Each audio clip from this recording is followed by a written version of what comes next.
Ah, c'est parti là.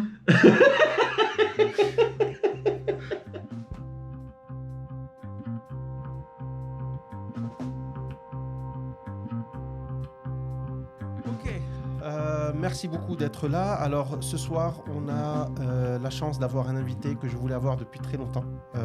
On est sur un nouvel épisode de Ça reste entre nous. Ça fait quelques mois qu'on n'a pas posté, mais on essaie de faire de la qualité et non de la quantité. Et donc ce soir, j'ai l'honneur et le plaisir d'avoir Zakaria Boujmal.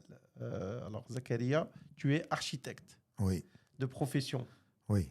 Tu n'as pas viré vers une autre profession. Tu as commencé architecte, tu as fait des études d'architecte, tu as fait que ça. Tu n'as pas fait ingénierie, ensuite tu as switché architecte. Pendant des études, tu savais que tu voulais faire architecte, tu as fait architecte. Pas exactement. Mhm. Si on veut faire, c'est presque une. Il y a une morale derrière, ou du moins une histoire à méditer. Dans le sens où, en fait, j'avais opté pour d'autres études après le bac. Et avant, je disais malheureusement. Aujourd'hui, je dis heureusement. Heureusement. J'ai été refusé, on m'a pas admis. Tu voulais faire quoi? Gestion des entreprises et administration. Ça a Et l'air des chiant, ça. administrations. Tu tu allais t'emmerder. Tu allais Je les aime parce qu'ils m'ont refusé. Je les adore. C'est intéressant. Et donc Voilà. finalement, tu t'es dit archi. Attends, et je me suis inscrit, à défaut de trouver quelque chose qui me paraissait intéressant, je me suis inscrit en fac de biologie, géologie, parce que j'avais quelques facilités. En sciences. En sciences, en biologie essentiellement, en géologie, ça me parlait. Mais la fac, en 1989, c'était quelque chose. Et puis, je me voyais pas, enfin, j'avais pas les reins assez solides parce que j'ai des amis qui ont fait des études en université au Maroc et qui ont bien tourné après, bien roulé leur boss. Donc, c'était bon. Euh, il faut croire qu'il y avait quelque chose qui était écrit. Et un beau matin, je me retrouve chez un ami avec qui je partais assister plus ou moins régulièrement au cours de géologie et de biologie. Et il était en train de remplir un dossier pour une admission en archi. Et il me dit, Au Maroc. en France. En France. Et il me dit, pourquoi tu tenterais pas ta chance? Je dis, tu es sérieux? Il m'a dit oui. D'accord. Et comme j'avais rien d'autre à faire, j'ai rempli le dossier. D'accord, ok. Et on m'a accepté. Parce que j'ai École fait privée, école publique? Non, public. Public. On m'a accepté parce que j'ai fait une lettre de motivation qui était sincère. Écoute, comme quoi ça sert? Voilà. Et je pense qu'il y a eu une conjonction de facteurs. Et donc, j'ai été sincère. Et je revendique et j'assume tout ce que j'avais marqué déjà à l'époque. Qu'est-ce que tu as remarqué? Tu m'intrigues là. Oui, Quel genre de choses tu as marqué? rien d'inapproprié, je te rassure. Rien de compromettant. En fait, j'ai dit que c'était un métier, un domaine qui m'intéressait, mais que je n'osais pas me projeter parce que j'avais pas forcément de facilité en matière de dessin. Ah, ça c'est... On Et, reviendra dessus, c'est intéressant. mais que vraiment, c'était quelque chose qui me passionnait. Et j'ai fait un entretien après. Enfin, j'ai envoyé une lettre de motivation. Après, on m'a invité pour un entretien en présentiel. Maintenant, ça ne se disait pas à l'époque. Maintenant, il faut préciser. On disait juste entretien. Voilà, c'était évident. Et puis, je pense que ça s'est joué beaucoup pendant cet entretien parce que j'ai expliqué, j'ai parlé. Et donc, voilà. Et tu as fait, excuse-moi, un bac scientifique, donc. Sciences expérimentales. Sciences ex, ok. Et ensuite, quelle ville en France? Clermont-Ferrand. Clermont-Ferrand, ok. Pas Paris. Non, c'était Clermont-Ferrand et je ne regrette rien, c'était magnifique. Ouais. Si c'était à refaire, je referais. La même chose. Ah oui, et si je conseillerais de faire ce genre de parcours parce que c'est juste magnifique, c'est riche en expérience, c'est riche en découvertes humaines, bien sûr, et tout. Moi, je suis toujours en contact avec des potes, avec mes frères. C'est des frères. C'est intéressant, ça, super. Ah oui, on a vécu des choses extraordinaires. Et puis, c'est une ville qui est à taille humaine, et puis les gens sont humbles. C'est une région qui a beaucoup exportées de migrants vers justement Paris. C'est les tenanciers de brasseries. C'est comme les gens de Figuig au Maroc qui généralement sont dans les cafés, les pâtisseries et les boulangeries. Et donc, c'est des gens qui sont sérieux, rigoureux et humbles. Et ils ont beaucoup de qualités et beaucoup de qualités humaines, énormément. C'est très bien. Et il y a aussi la partie Michelin, qui est toute une culture, c'est un peu aussi à l'image de Jarada, où on a forcément une sociologie particulière. Et du coup, tout ça, ça fait un mélange de gens humbles et de gens... moi, j'ai beaucoup d'émotions et beaucoup de nostalgie et de reconnaissance pour Clermont et pour ces gens. C'est super. Vraiment. Ça. Alors, pour revenir au parcours scolaire, il y a une petite anecdote qui est assez intéressante, que je raconte rarement, mais ma passion à moi aussi, c'était faire quelque chose d'artistique. Mais je n'osais pas, venant peut-être du Maroc ou venant avec le background un peu culturel qu'on a, faire de l'artistique. C'est de mieux en mieux vu, mais en tout cas, il y a une petite appréhension. C'est-à-dire que déjà au bac, si tu fais sciences maths, c'est bien. Sciences ex, c'est un peu moins bien, mais c'est bien quand même. Mais si tu dis je fais lettres, ah oui, qu'est-ce que tu fais là ? Donc, je pense que c'est un peu effacé maintenant, mais à l'époque, les parents fièrement disaient ouais, mon fils, il a fait. Moi, j'ai fait l'école française, c'était S. ES, c'est économie, et ensuite L, c'est littéraire. C'est les 3 branches. Donc, quand tu fais S, il est crack, mon fils, il fait S. Donc, la science a toujours été mise en avant comme étant un garant de QI. Oui. Et donc, je pars aux États-Unis et moi, j'étais passionné par l'informatique. J'ai toujours aimé, dans ma famille, dans ma maison, on a toujours eu des ordinateurs depuis tout le temps, etc. Mon oncle est ingénieur, etc., etc. Et mon père, médecin, donc dans le domaine scientifique. Mon père, très scientifique, ma mère, très, très littéraire. C'est-à-dire, elle va lire un livre même pendant le feu rouge. Oui. Donc, je pars aux États-Unis, je fais informatique. Ça ne me plaît pas. Ça ne me plaît pas parce que je pensais que l'informatique, je voulais l'aspect visuel de l'informatique, faire du graphisme. Et j'ai fait des langages, C++, Pascal à l'époque, c'était déjà dépassé, mais tous les langages. Et je me disais, bon, allez, je vais passer ce semestre, ensuite peut-être les autres classes, ça va être plus visuel. Et un jour, je pars à ma conseillère d'orientation, je lui dis, écoute, je voudrais faire un truc plus visuel. Elle m'a dit, ah d'accord, oui, très bien, on a un truc qui s'appelle Graphic Design, mais c'est dans le département of Art. Et je lui dis, ah ouais. Et la question que je lui ai posée à l'époque, je lui ai dit, mais sur le diplôme, ça va être écrit Department of Art ou juste... Elle m'a dit, ouais, ça va être écrit. Dit, ah, ok. Et je repars, je replonge un autre semestre. Et c'est là où je me dis, ah non, j'en peux plus. Et je pars et je lui dis, ok, faites-moi département d'art, il n'y a pas de souci, je le fais. Et j'ai fait graphic design, donc tous les produits Adobe, des trucs visuels, de la vidéo editing, etc., etc. J'ai adoré parce que déjà, beaucoup plus de filles en classe. Oui. C'est un argument. C'est un argument de poids quand tu as 20 ans. Écoute, crois-moi. Même toute la vie. 20 ans. Non, mais surtout quand tu as 20 ans, où tu penses qu'à pas plus loin que le bout de ton nez. Oui. Mais les autres classes de Java, etc., sur une trentaine d'élèves, il y avait 1 ou 2 filles. Oui. Donc, je fais de l'art. C'est plus, on va dire, 60-40, 50-50. J'adore. Mais ma vraie passion, c'était de faire archi. Et dans ma ville, il y a une grande école qui s'appelle Rhode Island School of Design, RISD. Une grande école de tout ce qui est graphique, tout ce qui est visuel. Et ils ont un truc d'archi.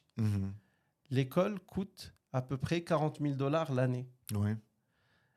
Mais comme je suis fou, je me dis, alors, mais pas un sou dans la poche. Et il y avait un truc de porte ouverte, l'orientation, etc. Et j'y vais. Et en fait, c'est au centre-ville. Qui va passer par là ? Mon frère. Et je suis en train d'attendre pour rentrer. Il me dit, qu'est-ce que tu fais là ? Je dis, je suis fou, quoi. Qu'est-ce que tu fais là ? Je dis, je veux juste voir. Je veux juste sentir un peu qu'est-ce qu'ils vont faire. Et je rentre à l'intérieur. Et dans ma tête, je sais que j'allais jamais m'inscrire là-bas, mais je me disais peut-être un café home, ou là peut-être ils vont dire ah mais finalement il est gentil, ou là je vais peut-être parler à quelqu'un, et je vais le convaincre de, je sais pas, me donner une bourse ou quelque chose. Donc je fais le circuit et j'adore.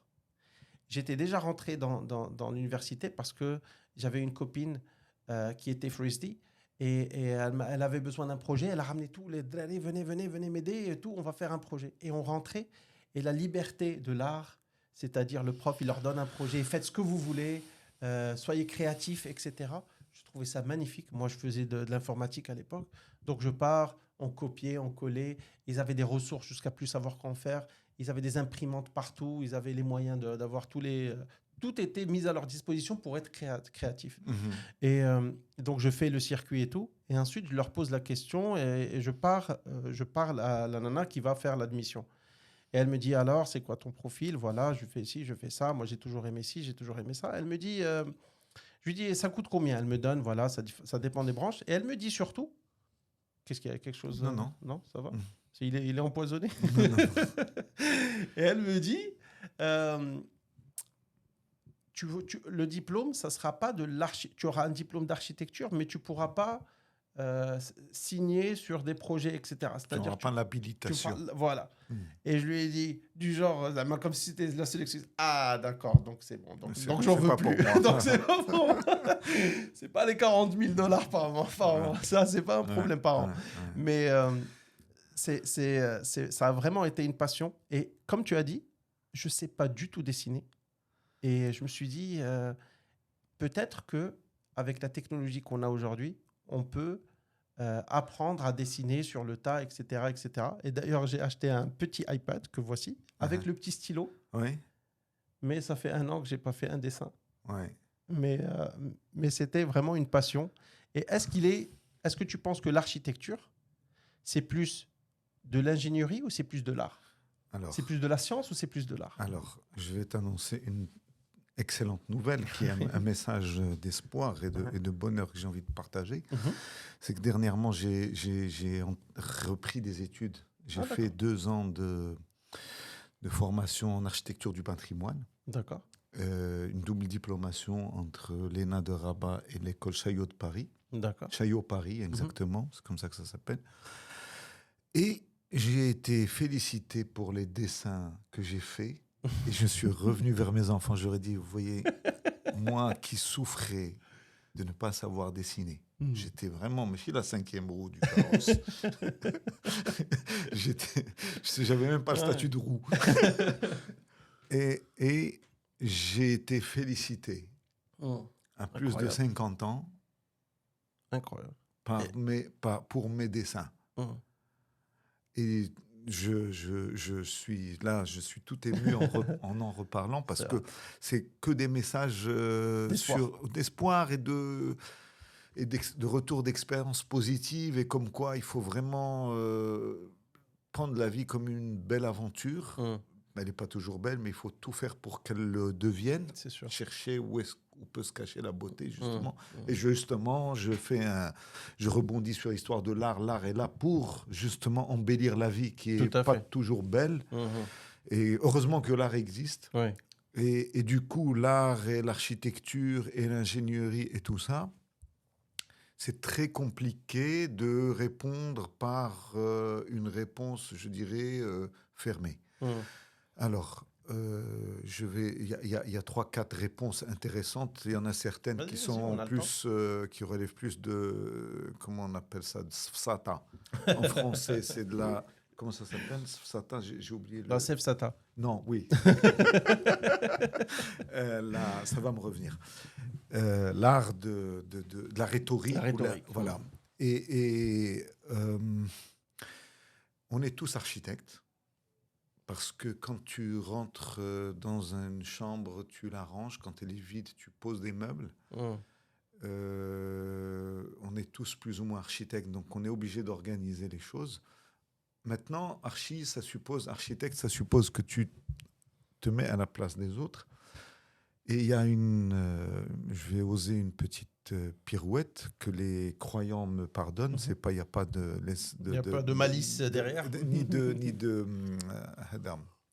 Ni d'offense au-delà de blasphème, mais Dieu est un créateur, pour ceux qui croient en Dieu, et l'architecte est un créateur, un créatif qui essaye d'être créateur, qui crée des réalités, parce que c'est une idée un peu d'ailleurs qui monte à la tête, parce qu'on a la prétention d'organiser l'espace dans lequel les gens vont vivre, c'est-à-dire ils vont ressentir leurs émotions avec rêves, cauchemars, scènes de ménage, ennui, peur, sociabilité, tout. Donc, dans l'espace que tu as créé. Oui. Donc c'est très présomptueux comme attitude. Il faut faire très attention. Ça monte à la tête, surtout quand il y a un retour positif. Donc des fois, les pieds ils touchent pas le sol. Ils touchent plus le sol, la tête gonfle. Voilà. Mais donc du coup, il y a un rapport. Bon, ça c'est le côté un peu anecdotique, mais le plus intéressant, c'est un sixième sens qui consiste tout à l'heure quand on était dans ta cuisine. Je t'ai dit, excuse-moi, il faut que je regarde. Quand je suis invité, je regarde. Il faut de la curiosité pour être architecte. Je suis curieux, voilà, et je ne travaille pas, et je travaille tout le temps, mais je ne travaille jamais réellement. C'est une façon d'être, et c'est une manière pour moi, parce que moi j'y trouve cet intérêt, et je suppose que chacun peut y trouver un intérêt particulier. Pour moi, c'est une fenêtre sur le monde, sur la vie. Il y a une formule que je viens de trouver, je ne sais pas si quelqu'un d'autre l'avait trouvée avant, mais c'est une fenêtre pour appréhender le mystère, en un seul mot, de la Miss Terre. Ok. On est là, sur une espèce de boule, de sphère. On a besoin de s'abriter. Ça tourne à une vitesse vertigineuse, rien ne tombe. Oui. Et on construit, on est sur de la symbolique. On fait de la symbolique. C'est ça la vraie définition de l'architecture, c'est que c'est de la construction avec une prétention de poésie et de symbolique. Oui. Un maçon va faire un truc solide, si c'est un bon maçon. Et il va dire, oui, il faut rentrer là, il faut sortir là, et il faut une fenêtre, il faut que ça puisse s'aérer et tout ça. L'architecte est censé ramener ce petit truc qui fait de nous des humains. L'oiseau fait un nid sans poésie. Il est utile et pratique. Il fait du fonctionnel. Ouais. Oui, a priori. Ouais. Enfin, je n'ai pas encore eu de retour sur les oiseaux. Sur la dimension poétique.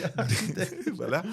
Et donc, voilà, en gros, c'est ça. Donc, quand tu me dis que c'est de l'ingénierie, c'est le carrefour entre... C'est l'art le plus utile. C'est le seul art utile qui a une fonction utile, vitale. Et c'est la rencontre entre l'ingénierie, qui serait sans âme, certainement solide, avec la poésie qui risquerait de s'effondrer sans l'ingénierie. Et donc, c'est un peu l'histoire du cœur, de l'âme et de la raison. Et c'est cette rencontre-là. C'est ça l'architecture. Mais quelle est la part de science et la part d'art dans l'architecture? Est-ce qu'il y a une partie qui domine plus?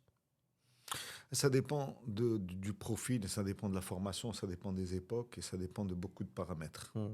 Par exemple, fut une époque où pour devenir architecte, il fallait être un génie. Un génie, carrément. Oui, de Vinci. Ah oui, exactement. De Vinci. C'est-à-dire qu'il fallait maîtriser tellement de métiers. Oui. Parce que l'architecture est une rencontre entre plusieurs arts. Oui. Je ne parle même pas du dessin, c'était de la folie, de l'ingénierie, de la résistance des matériaux, énormément de choses. Et il fallait être bon pour pouvoir faire architecte. C'est comme pour être médecin. On peut imaginer que les médecins étaient rares et il fallait vraiment être bon et tout ça pour pouvoir prétendre porter le titre. Mais être efficace. Alors maintenant, aujourd'hui, ça a beaucoup changé. Et du coup, il y a une dimension, il y a eu une révolution dans les années, le mai 68, entre autres en France, et qui a consisté à intégrer un peu les sciences humaines et la philosophie dans la formation.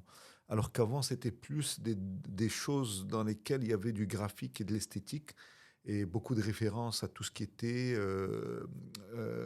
classique.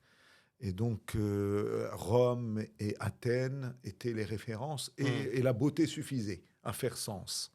Oui. Alors qu'avec mai 68, il y avait une révolution, une recherche de sens et plus probablement d'équité et de partage. Et du coup, les sciences humaines et la technologie aidant, les modes de production, les besoins d'après-guerre, il y a une conjonction de facteurs qui a fait que la profession a beaucoup évolué. Et donc, aujourd'hui, donc un architecte, il y a aujourd'hui, pour être plus juste, il faudrait parler presque des métiers de l'architecture, pour être plus précis.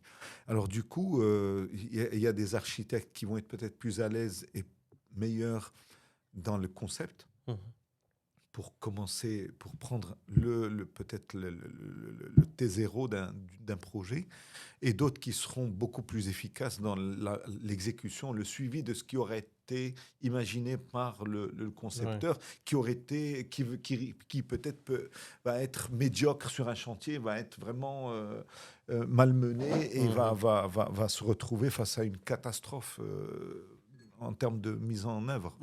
Alors du coup, il y a les métiers de l'architecture. Aujourd'hui, on a aussi besoin d'infographistes, mais par exemple, un architecte qui maîtrise l'infographie et qui va comprendre ce que le concepteur, si tant est que ce soit quelqu'un de différent, lui attend de lui. Donc il va interpréter, ça va aller plus vite. Pareillement pour d'autres aspects, parce qu'un projet est une succession de tâches différentes. On passe d'un dessin qu'on va faire sur une nappe de restaurant, c'est le mythe. Et ce qui peut être vrai, on pourrait en reparler tout à l'heure. Quel est l'intérêt de cette affaire-là, de dessiner sur une nappe de restaurant? Et donc, après, il va falloir aller se confronter à la réglementation. Enfin, un client déjà qu'il faut convaincre, donc séduire, faire la danse du ventre, c'est tout ça. C'est ça. Et plus il y a affinité. Et après, donc, une fois qu'on vous confie éventuellement le projet, il faut trouver le bon concept, l'idée qui va faire mouche. Après, il faut aller identifier les contraintes réglementaires, budgétaires, ainsi de suite. Et après, il faut pouvoir faire en sorte que ça tienne. Donc et là où on a affaire à des ingénieurs qui peuvent être de plusieurs profils différents en fonction de la complexité. Si tu fais un musée ou un hôpital ou une boîte de nuit, etc., ou une maison, c'est pas du tout les mêmes compétences et les mêmes intervenants. Donc voilà. Donc c'est au carrefour de plusieurs disciplines. Et je préfère dire qu'il y a les métiers de l'architecture. Oui. Comme la médecine qui s'est développée en plein de spécialités, comme les avocats qui se sont spécialisés dans plein de... l'avocat d'affaires, l'avocat de famille, l'avocat de ci, l'avocat de ça. Donc, on se spécialise. Il y a des architectes, des métiers de l'architecture. Le parallèle, à un moment donné, avec les avocats, il peut être différent. Moi aussi, j'ai senti que je n'étais pas sur le bon truc. Pourquoi ? Parce qu'on peut être, par exemple, un bon concepteur, très à l'aise pour dessiner des maisons et des hôpitaux et des musées et même du mobilier et tout ça. Donc, mais on est dans la partie conception. Et pour des raisons de caractère et de patience et tout ça, des fois, dans les grosses boîtes, les grosses structures, il y a ces différents départements. Il y a un fil conducteur, bien évidemment. Et c'est quoi les différents départements, plus ou moins Celui qui imagine l'idée. Oui, par exemple, moi, on m'a raconté une anecdote d'un sœur Norman Foster, que des confrères marocains avaient fréquenté, non, ils n'avaient pas fréquenté le gars, mais des salariés de la boîte qui comptent plus d'1 millier de collaborateurs. Donc c'est une armée. C'est une grosse boîte. C'est grosse. Et donc, ils m'ont raconté l'histoire d'un projet qui avait été réalisé au Maroc, dans lequel ils avaient un croquis du maître, donc Sir Norman Foster. Ouais. Et il le gardait précieusement, et c'était la référence. Donc il fallait faire toute une série de trucs, de dessins techniques, de consultations et tout. Mais il fallait surtout pas il fallait pas s'écarter de temps en temps. Il fallait regarder le croquis parce que c'est comme une révélation. D'accord ? Et tu sais très bien ce qui arrive quand on s'éloigne des choses révélées. on est dans de mauvais draps. Voilà. Alors du coup. Donc, plein de métiers de l'architecture. Je pense, pour que ce soit bien fait. Alors, quel genre d'architecte tu es, toi ? Je suis l'architecte qui essaye d'être un couteau suisse, D'accord. vu la taille de ma structure. C'est-à-dire, quelle structure tu as? J'ai une toute petite structure. Je revendique un côté artisanal Oui. qui relève d'un biais psychologique, de D'accord. vouloir maîtriser les choses. D'accord. Tu Et veux d'être- tenir les tenants et les aboutissants, tu veux surveiller, tu veux maîtriser le tout. Et grâce à une qualité qui est la psychorigidité, Mmh. ça fonctionne très bien. Super. Non. Non, c'est vrai qu'il faut quand même... parce que le rapport au client, tu l'as cité tout à l'heure, moi quand j'étais designer graphique,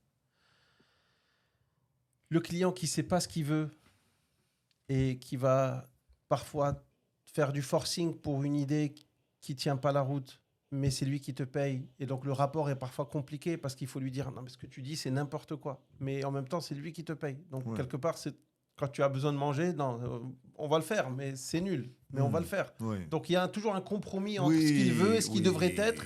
Et en même temps, c'est pas chez toi. Lui, il veut ça, tu lui fais ça. Ça va pas marcher, ça va se casser la gueule, la chambre elle est trop petite ou le truc il est trop exigu, etc. Mais il le veut. Est-ce que alors le rapport avec le client est pas toujours simple. Tu as parlé d'un mot magique Mm.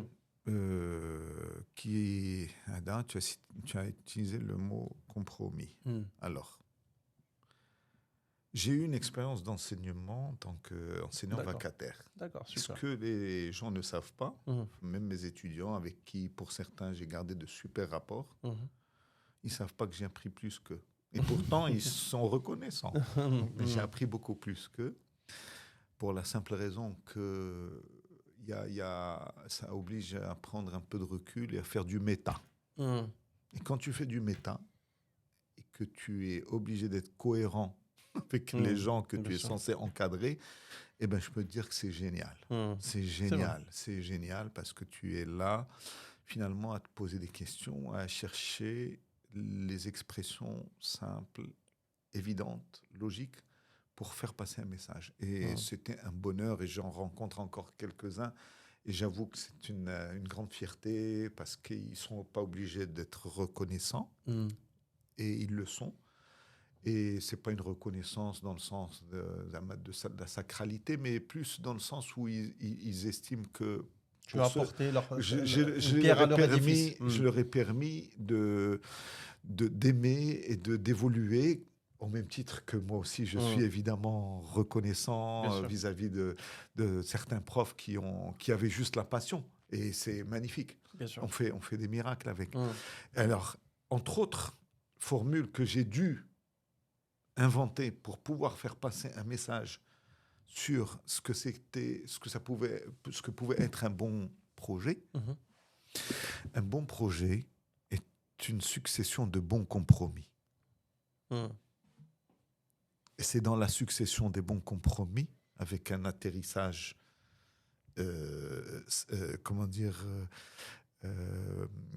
qui correspond aux intentions de départ et à la commande et aux besoins, qu'on se dit, c'est génial. Alors du coup, concrètement, on ne peut pas juger, donc ça prend une certaine humilité. Donc moi, quand je me pointe devant un truc, je ne commence pas à dire, ouais, ils auraient dû faire ça, ils auraient dû faire ça, ils auraient pu faire ça. Je sais que c'est très complexe. Et des fois, la forme d'une fenêtre, l'emplacement d'une porte peut se justifier a posteriori par le bon compromis qui permet à la chose de bien fonctionner.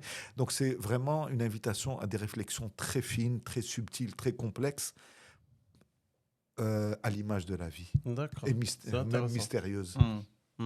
Parce qu'il y a une idée de choses qu'on essaie d'appréhender, de maîtriser, mais ça nous échappe constamment. Non, c'est vrai que c'est une belle leçon de vie, parce que en même temps, tu es l'outil, tu es l'architecte qui va réaliser l'idée de base qui vient du client, mais il faut travailler en tandem. Toi, tu es l'aspect technique, l'aspect conseil, mais lui, au final, s'il veut 3 pièces au lieu de 4, ça va être 3 pièces au lieu de 4. Après, tu pourras être dans le compromis d'essayer de raisonner les choses, etc. Mais donc, est-ce que tu as déjà eu un client où tu as fait un projet avec lequel tu n'étais pas du tout d'accord, mais tu l'as fait quand même? Oui. Oui. Et comment tu le vis? Oui, votre honneur. Oui. J'ai péché mon père. Mais comment on vit ça quand c'est un client qui qui insiste, on a beau le diriger vers la bonne voie, mais il veut ça, et donc on finit par faire ça. Est-ce qu'on se dit, bon, ça le regarde, au final, c'est lui qui... C'est très compliqué parce qu'aujourd'hui, les choses évoluent. C'est ça qui est intéressant. C'est que il y a une semaine, il y a eu un événement magnifique. J'ai eu un événement magnifique dans mon travail. Je vais t'en parler. Bien sûr, j'espère bien. Et qui est en rapport avec ce que tu dis. Et il y a un dilemme entre la passion et la raison, comme dans beaucoup de choses dans la vie. Bien sûr. Ça peut s'appliquer à tout. Aujourd'hui, je suis... si je devais me voir avec une vision un peu, on va dire, romantique et idéaliste et utopique, j'aimerais bien avoir des mécènes. J'ai pas besoin de beaucoup d'argent. J'en ai, enfin, si quand même, mais tu as compris, j'ai pas des ambitions d'argent. J'estime que je suis, comment dire, je me réfugie dans mon métier parce que je pense que j'ai. C'est un métier passion aussi. Oui, mais je pense que je me cache aussi dedans. D'accord. Je me cache dedans, je me raconte des histoires. J'essaie de rendre la vie belle alors qu'elle l'est pas toujours. Elle l'est pas du tout. J'essaie de la rendre belle à travers ce que je fais. Je me cache là-dedans. Je me cache. Il n'y a pas d'autre mot. Alors du coup, c'est très compliqué et j'aimerais bien être subventionné. J'ai un mécène qui va me prendre sous son aile, qui va dire il est sympa ce gars. On va laisser faire ce qu'il veut. Et voilà, et en plus il nous fout la paix. Allez, laissez-le faire ce qu'il a à faire. Donnez-lui ce dont il a besoin. Parce que justement, il y a l'événement, c'est que je viens d'avoir 2 publications dans un collector marocain. Ah, super. Qui a fait le tour des productions des 5 dernières années. Félicitations, super ça. Et ce qui est magnifique, c'est l'histoire de chaque projet. Sur pratiquement une cinquantaine, moins d'une cinquantaine de projets, j'en ai 2. C'est super. Et j'ai une toute petite structure. Donc c'est vraiment à la dure. Hein. Et je suis au même titre que des gens qui tournent très bien. Des grosses boîtes, grosses, plus ou moins grosses, mais des gens qui tournent bien. Il y en a des grosses, des moins grosses, mais des gens qui tournent bien. Alors que moi, je suis vraiment je suis un galérien. Et donc, la réponse à ta question, est-ce que c'est déjà arrivé ? Oui, pour manger. Oui, parce que la Redal elle vient couper l'eau et l'électricité. Oui, parce que Maroc Télécom aussi. Tout à fait. Et que l'école menace de virer les enfants, et ainsi de suite. Non, c'est sûr. Et du coup... Mais est-ce que tu caches ce genre de projet ? Parce que quelqu'un qui fait de l'architecture, en général, il essaie d'avoir un portfolio, de montrer, voilà le genre de travail que je fais. Est-ce que ce genre de travaux, tu n'en parles pas, tu es plus discret dessus, ou tu les montres quand même parce que voilà, c'est... Ça dépend, mais je ne cherche pas à les cacher. Parce que c'est complexe. Si je parle à un connaisseur, je peux lui en parler parce que j'estime que chaque expérience est enrichissante. Je n'ai pas de problème par rapport à ça. Je n'ai pas de prétention d'un standard ou d'un niveau, soi-disant. Je n'ai pas, d'ailleurs, ce métier m'a appris beaucoup d'humilité. Je suis beaucoup plus humble qu'avant, qu'au départ. Au départ, je crois que j'avais besoin d'un peu plus de prétention pour me donner de la confiance. Et maintenant, c'est une... Tu as du métier derrière Je suis au contraire. Je suis beaucoup plus apaisé et j'ai juste envie de vivre de mon métier dignement et de m'éclater. Je suis prêt à faire des kilomètres pour aller toucher une texture que j'aurais demandé comme échantillon et une couleur. Et attendre comme un gamin, comme on voit sur WhatsApp, un truc, un échantillon et tout ça. Je suis surexcité. Et je trouve que c'est bien. Comme refuge, c'est excellent. C'est mieux que les jeux de hasard. Ah, c'est sûr. Ou que la cocaïne. Mais écoute, ça c'est J'ai jamais essayé, mais je suppose que c'est mieux. Alors, du coup, je l'ai fait et j'estime que c'est une aventure et qu'on est tous là pour apprendre et que... Donc sans regret. Non, parce que, écoute, ça revient à vouloir anticiper et maîtriser sa vie. Or, non, t'en es rien, il ne faut pas se prendre au sérieux. Il faut être sérieux, mais ne pas se prendre au sérieux. Il faut être sérieux et ne pas se prendre au sérieux. C'est vrai. Et du coup, faire en sorte de rendre, D'embellir les choses, aseptiser carrément Mhm. son parcours comme si on était un surhumain ou là. Mhm. Non, je trouve que c'est pas moralement que Ouais, ouais. c'est pas bien. Non, je ne suis pas, je ne m'autoriserai pas À donner de à leçons. donner. Non, Mhm. non. Mhm. Mais il peut y avoir un retour de manivelle qui peut être. Sévère, ouais, qui va faire mal. Mhm. Ah, c'est euh, sûr, c'est sûr. c'est- Comme tu as dit, c'est le bon mot, c'est vraiment le compromis. On travaille et puis le connaisseur, il va pouvoir comprendre le métier d'architecte qui est on compose avec plusieurs parties. C'est pas juste moi avec un budget illimité, je peux faire ce que je veux. C'est jamais le cas. Donc, enfin, on va en reparler parce qu'il y a des projets avec budget quasiment illimité. Alors, c'est pas un cadeau. C'est tout sauf un cadeau. Ah oui, Ah oui, alors une des citations, j'en connais 3 ou 4, donc je vais les étaler. vas-y, c'est l'occasion. Je crois que c'est Paul Valéry qui disait que l'art se nourrit de contraintes et meurt de trop de liberté. Intéressant. Alors, si tu me ramènes un terrain mal foutu, avec un budget limité, j'aurais forcément plus de mérite à te sortir ton projet et à te dire, regarde, là où on ne pouvait pas imaginer une piscine avec un jardin, avec une vue, machin, regarde ce que j'ai pu faire. Ouais. Alors que si tu me donnes open bar, ah, vas-y, fais-toi plaisir. j'ai Tu as pas de intérêt à mérite. faire un truc qui est vraiment extraordinaire pour Tout le à coup, fait. mais et si tu me donnes pas de contraintes en me disant, moi je veux marcher sur le plafond, il va falloir que j'invente des contraintes pour pouvoir montrer toute ma dextérité et tout mon talent. Ouais, Il faut que tu me donnes des contraintes, il faut un cadre. bien sûr. Sans le cadre, on peut difficilement apprécier la performance. C'est sûr, c'est sûr. Et pour le coup, le cadre est une contrainte. Mais un avantage. C'est ton allié. Alors, deuxième citation que je donnais aux étudiants, parce qu'ils arrivaient avec ils se rongeaient les ongles, ils n'avaient pas dormi, ils disaient j'ai pas réussi, monsieur, ça marche pas. Parce qu'on te dit, monsieur, c'est magnifique. C'est Rien magnifique. que pour ça, ça vaut le coup. Alors, et c'est là où je mets la casquette du coach et je leur dis, mes chers enfants, faites en sorte que la contrainte devienne votre meilleur allié. L'adversité, votre meilleur allié. Faites copain-copain avec. C'est extraordinaire.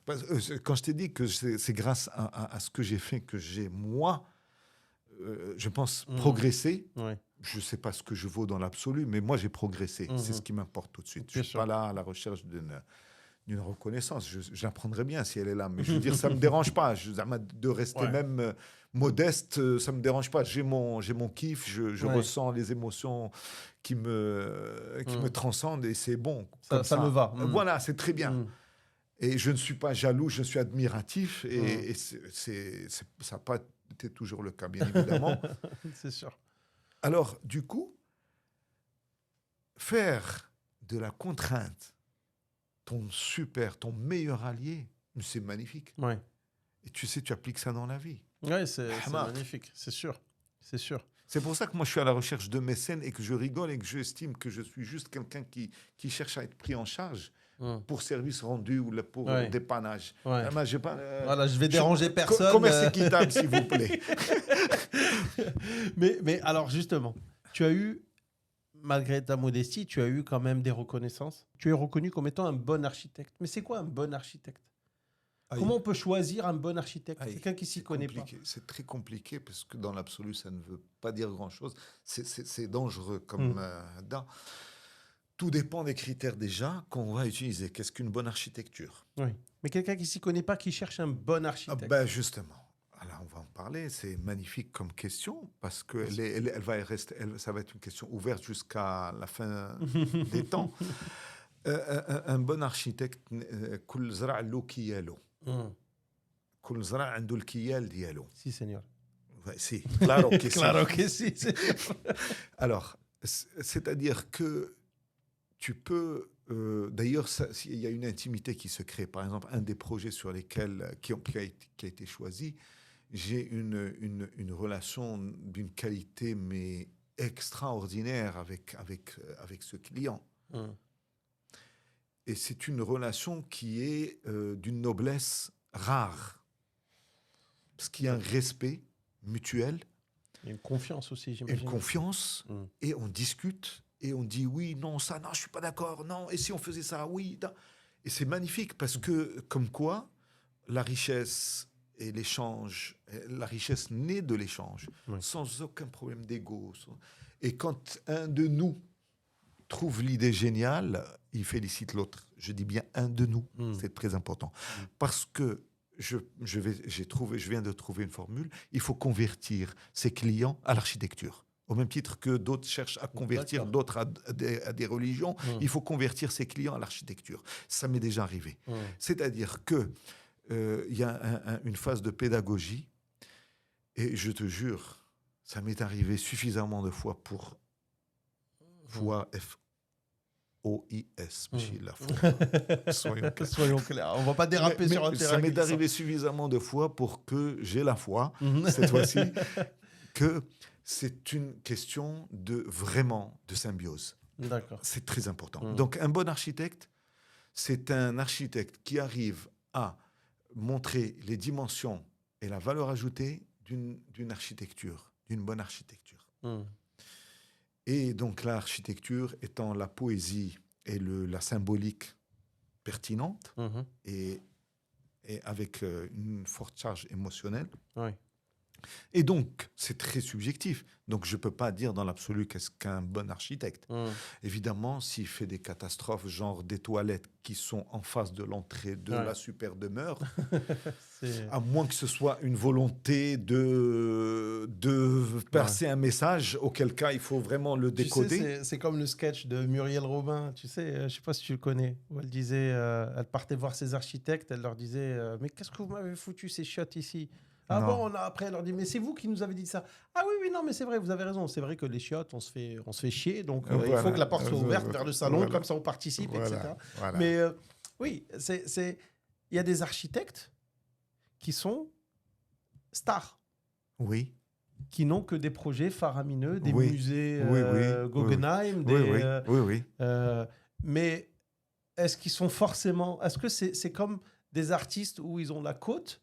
Ou est-ce qu'ils sont vraiment meilleurs? Ça dépend, parce qu'il y en a qui sont vraiment merveilleux, qui sont magnifiques. Oui. Quand tu vois ce qu'ils font, c'est la chair de poule. C'est la chair de poule, mais ils ont des budgets aussi chair de poule, ils ont des projets magnifiques. On ne va pas leur dire construisez-moi des toilettes publiques. Non, pas que. Il n'y a pas que le budget.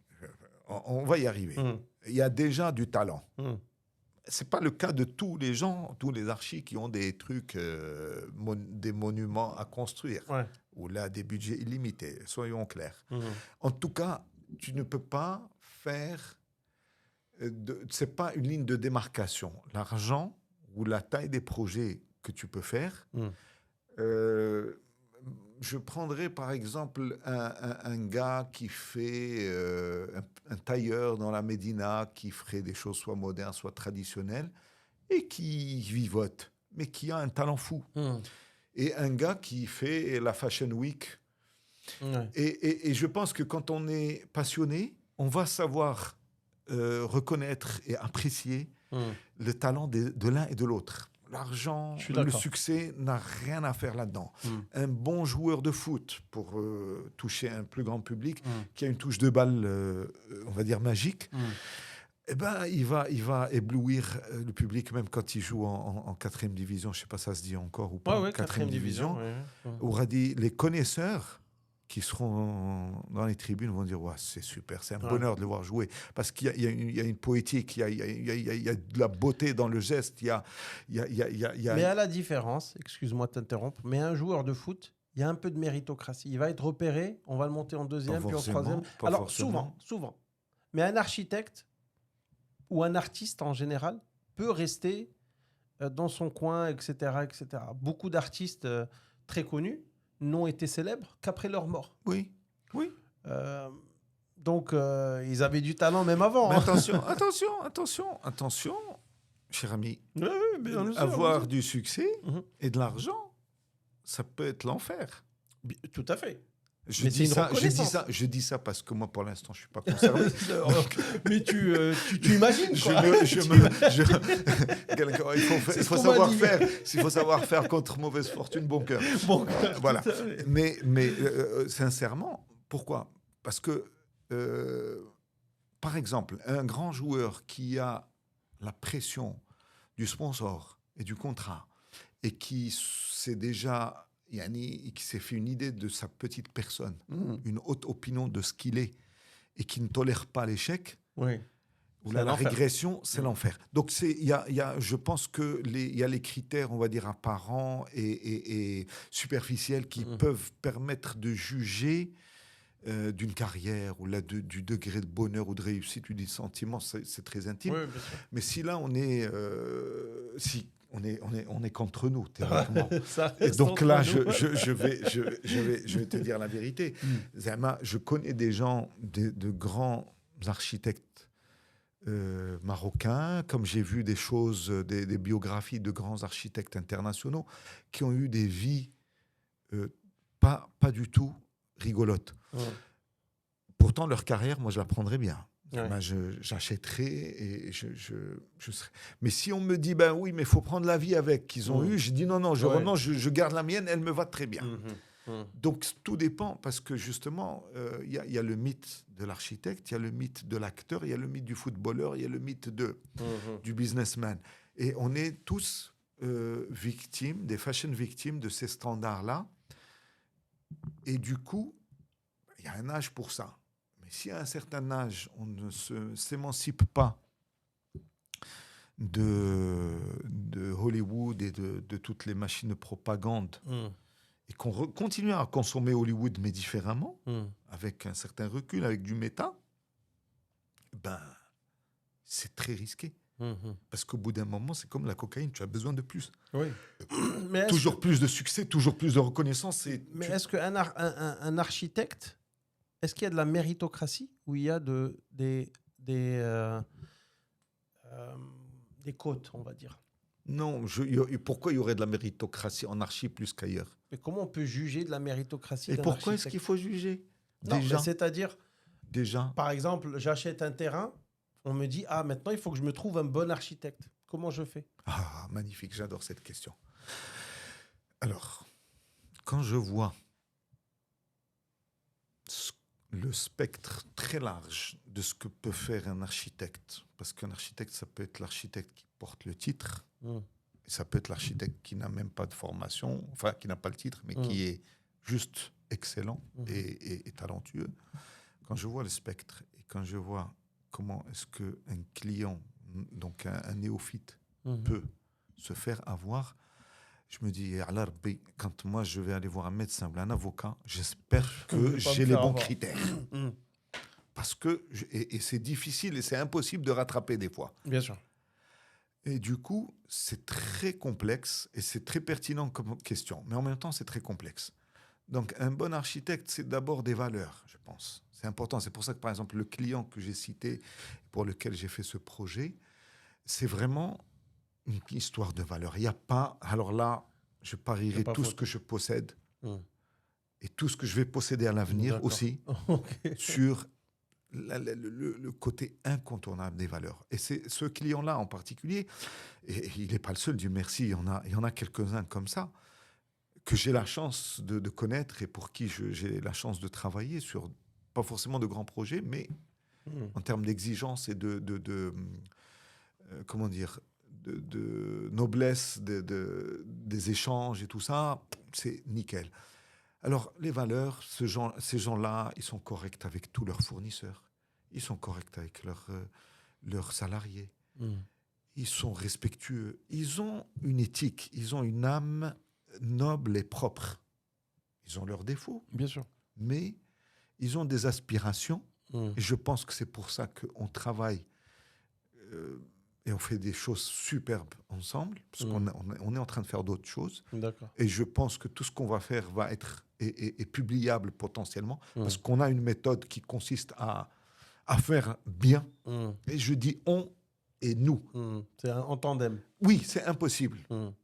C'est impossible. Le mérite ne peut pas être Ouais. Et un des partis peut bousiller un projet, l'archi ou le client. Mhm. Il peut le massacrer parce qu'il n'aura pas la bonne attitude. Mhm. Mais pour qu'il soit réussi, il faut qu'il soit deux. Ouais, il faut être à deux. Mais alors, un bon architecte dans l'histoire, c'est quoi? Comment on choisit un bon architecte? Il faut avoir les mêmes valeurs. Et je vais dire ça sans jugement de valeur. Par exemple, quelqu'un qui adore les choses brillantes, les choses colorées. Bling bling, etc. Je ne voulais pas utiliser bling bling Ouais, parce que mais c'est une connotation un peu négative. Et je ne suis pas Mais dans il le n'y a jugement pas de valeur. jugement. Hein. Là, On peut regarde, aimer le moi, bling bling. peut-être, moi, je suis mal à l'aise avec ça dans l'exemple. Je prends. Mais Bling dans, bling. voilà, mais dans l'exemple que je veux donner, il y a vraiment du respect et des choses colorées, des choses bling bling. Allez, Allez, vas-y, voilà. Mais Bienvenue. pourquoi? Mais parce que peut-être que l'âme de cette personne-là, de ce client, a besoin de ça pour se nourrir. Comme Bien j'ai sûr. parlé de ces tableaux Ces tout à œuvres l'heure, Monia qui m'ont parlé, qui m'ont amené qui m'ont apporté de l'énergie. Peut-être que cette personne, tout simplement, trouve son besoin énergie de ça. Oui, oui. Donc moi, je respecte totalement.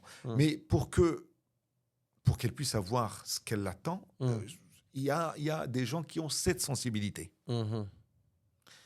Et donc, tout le monde ne peut pas être au rendez-vous et satisfaire cette attente. Donc, vraiment, c'est comme manger. On parle de gastronomie, à part le côté survie, manger pour survivre. Si on parle de gastronomie, ou là, quelqu'un qui est dans une montagne où il neige, il a besoin d'un abri, donc il n'en a rien à cirer du matériau, de la couleur. Voilà, exactement. Il a besoin de se protéger pour ne pas mourir de froid.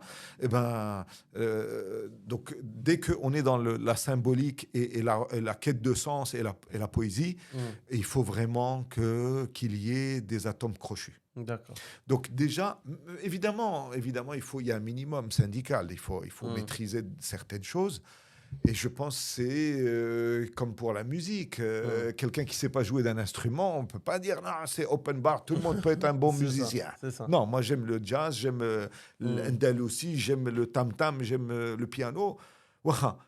Mais il faut qu'ils maîtrisent. Il y a des standards. Il y a une base, il y a une base à avoir. Il y a une base à avoir. Donc il faut trouver le bon architecte. C'est pas le bon architecte comme valeur absolue, c'est le bon architecte pour ce que tu veux faire, qui va dans ton style. Oui. Donc il faut regarder son portfolio, voir le genre de travaux qu'il fait. Oui, et puis discuter, parce que comment est-ce que ce résultat a été obtenu? C'est très complexe, il n'y a pas de vérité absolue. Allège. Ma modeste expérience me prouve que il y a une marge d'adaptation. Par exemple, j'ai 3-4 styles de maison que j'ai pu faire pour des clients. Et comme je l'ai déjà dit, c'est un travail collectif. Donc, être à l'écoute et réussir à convertir ton client à l'architecture te permet de produire quelque chose qui fait sens et qui convient à ton client et qui, au final, au contraire, pour moi, par exemple, aujourd'hui, c'est une fierté. De dire, regardez, quand je parle de petites maisons à faire pour les gens, je leur montre et je leur dis, mais ce que vous devez surtout retenir, c'est la diversité. Et du coup, il y a peut-être un genre qu'on peut faire. Qu'on peut faire ensemble, qu'on peut créer ensemble. Voilà, et donc qui n'est pas dans ce que je vous ai montré. Et donc, c'est aussi une question de valeur. Je pense que c'est une question de valeur parce que finalement, on construit du sens. On cherche du sens. On cherche à donner du sens.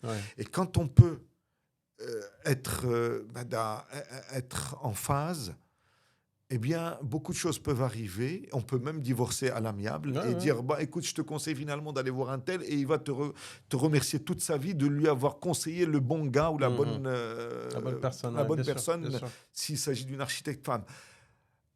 Mais c'est d'abord une question d'entente. Tu vas me dire un avocat ou un médecin sur des choses délicates. Il faut qu'il y ait un minimum de confiance. Bien sûr. Alors, justement, au Maroc, moi, ce que je trouve un peu dommage, quand on part, par exemple, à Casablanca, on voit les vieux immeubles avec des moulures, avec des détails, mais petit à petit, ils disparaissent et on voit de nouveaux immeubles qui sont un peu certains diront moderne, moi je dirais hideux. hideux. C'est-à-dire, c'est des vitres et c'est des trucs très carrés, très... On perd le sens du détail, on rentre plutôt dans le sens pratique, dans le sens coût. On essaie de limiter les coûts, on essaie... Est-ce que c'est le fait de dire que... Est-ce que tu regrettes un petit peu cette architecture qui est en train de disparaître petit à petit? Est-ce que, par exemple, quand tu pars à Paris, tu vois les buildings haussmanniens, etc., c'est magnifique avec des détails et tout. Et nous, on se dirige plus vers l'américain, un peu plus building, voilà, c'est très carré, avec des vitres partout, etc., etc. Les nouvelles constructions, je les trouve... Il manque de détails, c'est un peu moche. Je te remercie pour cette question, Oui. qui n'est pas un cadeau. Non. Mais je vais pouvoir développer un peu, décliner Ta philosophie. ma philosophie de vie, Mmh. qui se nourrit bien évidemment de beaucoup de choses éparses et hétéroclites. Mmh. Et je commencerai par une citation. Une Allez, même pas une allez, citation, allez, vas-y, mais, oui, une citation, ça mais fait elle n'a 10 rien minutes. de. Voilà, ça fait, oui, ça manquait. Ça commence à manquer. La vie est tragique. Oui. C'est gros titre. Mmh. Mystère de la mystère, Mmh. mais elle est tragique parce qu'on a le malheur d'être conscient de notre finitude. Mmh. Et très peu de gens, je pense y compris moi, très rares les personnes sont celles qui acceptent de manière sage et lucide cet état des choses. Mmh. Et du coup, moi, c'est le gros titre. Ouais. À partir de là, je considère que tout ce qu'on fait consiste à noyer le poisson et à détourner le regard et à se réfugier et à se cacher, à chercher du sens, créer du sens, pas le chercher comme s'il existait, mais plutôt le créer pour échapper à cette question qui est le côté tragique de la vie. Et déjà le nommer, je trouve que c'est assez courageux, je me trouve assez courageux, et j'essaie de le gérer et de confronter cette dimension-là, et en étant sérieux sans me prendre au sérieux, et dire, l'art, on en a parlé, et l'architecture, et la création, et la symbolique des fêtes, et le vêtement, et les couleurs, et tout ça c'est fait pour nous occuper, pour qu'on ne soit pas là à pleurer tout le temps. Et à être triste. Et du coup, c'est pas du tout négatif, mais c'est juste, ça se veut lucide. Oui, ça se veut lucide pour justement profiter et donner la bonne proportion aux choses. Donc ça, c'est le gros titre. J'espère que j'ai réussi à t'impressionner. Non, c'est bon. Tu nous en as mis plein la gueule. Voilà. Maintenant, parlons de ces choses-là. De la précarité des choses. Où va l'architecture? La vie. Que tu regardes les livres révélés ou là que tu suives un gars comme un paléontologue comme Yves Coppens ou l'autre là, l'astronome qui est Zadie Smito. Donc qui, eux, par contre, grâce à leur génie, ont tellement de recul qu'ils rigolent en annonçant des théories sur la disparition de la vie sur Terre, et ainsi de suite, multivers, machin, trou noir, non, c'est des trucs, et puis tu te dis, est-ce qu'ils sont réels, ces gars-là, parce qu'ils mettent une telle distance vis-à-vis des choses comme ça. Et donc, à partir de là, l'architecture, c'est l'infiniment petit, l'infiniment grand. Voilà. Je ne sais pas, c'est venu comme ça. Bon. Écoute, ça vient, tu le sors, c'est très bien. Parce que tu vas travailler, comme je t'ai dit que j'étais capable de faire des kilomètres pour aller toucher une texture et voir comment elle réagit à la lumière. Et de la même manière, je vais dire, waouh, ce serait magnifique si tout le long d'une rivière, d'un fleuve, d'une route, on pouvait imaginer des choses. Donc l'espace avec une dimension pas infinie, mais assez importante. Et du coup, donc à partir de là, l'architecture vient pour penser, avec A. D'accord, pas penser des plaies, ok. Avec A pour penser des plaies. Pour penser des plaies, pardon. Oui. Okay. Des plaies que nous avons tous. Oui. Et elle nous permet de nous dire il y a une forme d'éternité quelque part. On sait que c'est pas vrai, bien évidemment. Et donc c'est comme les rêves partis, c'est comme beaucoup d'autres choses. Ça permet de passer le temps. C'est comme la musique dans les ascenseurs. Bien sûr. Ça change rien à la chose, mais Voilà. Ça rend le trajet un peu plus agréable, ou du moins moins stressant. Moins stressant. Parlons de moins de stress. C'est pas plus agréable, mais c'est moins stressant. Alors, donc, c'était quoi la question? Je te disais, alors, on a fait un tour magnifique. L'ascenseur, l'univers, l'univers. L'infiniment grand, l'infiniment petit. Je te disais, où se dirige l'architecture au Maroc? Il y a beaucoup d'immeubles avec beaucoup de détails qui disparaissent, qui laissent place à on va revenir sur Terre. Là. Et du coup, le Maroc est un pays magique. Et je dis ça parce que je suis marocain. Bien donc, sûr. il y a un côté très chauvin. Mais ce n'est pas vrai. C'est une réalité. Le Maroc est un pays magique. Okay. Il est magique parce qu'il a une situation géographique. Là, c'est l'infiniment grand, ou du moins, c'est à l'échelle planétaire. Parce qu'il est au carrefour de deux espaces, territoires maritimes et continents. Et avant, il y avait Sharia Mohamed El-Khamis, la Méditerranée. Et les gens s'envoyaient des choses par la fenêtre. Ils s'insultaient, ils s'envoyaient des trucs gentils et tout ça. Et le Maroc a bénéficié de tout ça à travers l'histoire. On nous enseigne très très mal notre histoire. C'est en train d'être réparé, c'est magnifique. Et le Maroc a profité de ça. Et donc, quand tu es marocain, ça peut vouloir dire que tu es chanceux. Ouais. Dans une autre langue, certainement. Dans une langue qui a disparu. Parce que, en faisant mon post-diplôme en architecture du patrimoine, il faut savoir que le Maroc a l'un des patrimoines les plus riches au monde. Au monde, carrément. Au monde. S'il y a 10 pays, on en fait partie. Ouais. D'accord. C'est dommage, je suis désolé pour les autres. Non, mais tant mieux pour nous. Est-ce qu'on les conserve correctement? Est-ce qu'on en prend soin correctement? Tu m'as dit magique. Non, écoute, mais magique. alors, là, il faut que je fasse une précision. Je suis un citoyen du monde. Je plane sans cocaïne. Je suis un citoyen du monde. J'adore les trucs. Tu aimes l'humain. L'humain, ce qu'il est capable de faire. Et, enfin, j'essaie de l'aimer, en fait. Il est difficile parfois à aimer. Mais j'adore quand je voyage par l'image, les gens qui font des documentaires sur une technique de construction ou là, sur une agriculture particulière ou là, un artisanat des choses comme ça. Et j'adore. Là, je suis apaisé. C'est comme si j'avais eu ma dose. Et le Maroc... c'est بحال شي واحد عنده ارض شوكه ورث ارض شوكه c'est un bon à rien. Enfin, je dis pas que les Marocains sont des bons à rien. Je vois l'image. Mais حنا ورثنا شوكه. On a eu de la chance. On a eu de la chance. Il se trouve que cette chouka... J'ai jamais pensé comme ça, mais c'est vrai. Géographiquement, on est au top. On est au top. Mais il n'y a pas mieux.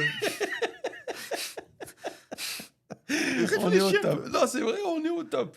Géographiquement. Surtout quand le monde était autour de la Méditerranée. Là, c'est en train de changer. 3000 km de côte, etc. On est au top. Là, le cœur du monde, il est en train de partir en Asie. Donc, l'échelle temps, espace-temps est important. Donc, ce qu'on dit va devenir caduc si dans 500 ans, les gens ça nous vaut plus écoutent, rien. ils vont dire ce gars-là, il est largué, il n'avait pas vu voir le... Il n'a pas dû anticiper le truc. Mais, donc... Fatalement, tu ne peux être que bon. Si tu veux être médiocre, tu disparais, vu ta situation géographique. Donc, tu vas à Tanja, tu vas à Chaouen, tu vas à Tétouan, tu as de l'urbanité, tu as du savoir-vivre. Voilà, donc Hababna. Tu vas à Marrakech, Souera, tu vas d'abord aujourd'hui à Dakhla, c'est magique, on est charmé, c'est extraordinaire. Tu vas dans la vallée d'Aït Bougmaz, c'est de la folie. Je ne connais pas, je n'ai pas la prétention d'être un globe-trotteur. Ce que j'ai vu comme ça, ce que j'ai eu la chance de découvrir. Il y a une sédimentation. Sédimentation veut dire richesse. Le pétrole Brasso qui est en train de détruire la vie, sur Terre, c'est une sédimentation, c'est une accumulation de plusieurs choses. Donc, Maghreb, c'est ça, ce Maroc. Et du coup, le Maroc a profité de sa géographie qui a fait son histoire et son histoire qui a fait sa géographie. Et c'est mêlé, c'est entremêlé, c'est magique. Et on est, malgré nous, on est bon. On est riche, malgré nous. Alors, le Maroc a été, avant le protectorat, une feuille blanche sur laquelle se sont écrites des choses. Malheureusement, je ne connais rien sur l'apport, enfin sur l'héritage berbère ou judaïque.